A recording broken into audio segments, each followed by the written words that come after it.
الدنيا مطرت عندكم ولا لأ؟ الدنيا مطرت عندنا، وأول ما تمطر زي ما انتوا شايفين أنزل الشارع وافتكر أيام زمان لما كنت أنزل ألعب تحت المطر. شايفين؟ أنا نازلة ألعب بقى تحت المطر. شايفين انتوا المطرة؟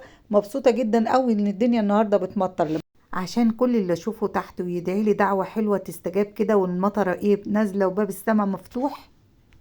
هنا بقى بقول لكم ازيكم حبايبي، عاملين ايه؟ يا رب تكونوا بخير. تعالوا بقى، عملنا النهارده كام صنف كده حلو. هو انا هنزل العب ولا ايه يا جماعه؟ لا، ده انا نازله عامله وجبات حلوه سخنه كده. لا ايه، لحبايبنا اللي بيبقوا قاعدين في الشتاء ده، وبيبقى محتاجين لقمه سخنه، شغالين وقاعدين في الشارع ومش لاقيين اللقمه السخنه. بامانه ربنا نزلت كده جهزت بقى ايه، رز العزومات، رز الافراح، بقى رز الايه، الوجبات. عملته بطريقه حلوه قوي. لو عايزينه قولوا لي في التعليقات وانا اعمله لكم وايه وانزله لكم. وشويه شاورما بقى وشويه بطاطس، وكله معمول بتتبيله حلوه قوي تيتا عاملاها.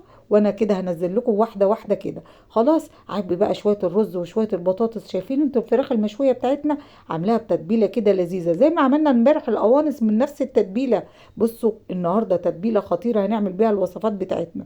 وننزل بقى تحت المطر. وكده بقى كمان هروح حاطه الصدر زي ما انتوا شايفين كده، ومجهزه الوجبه دي.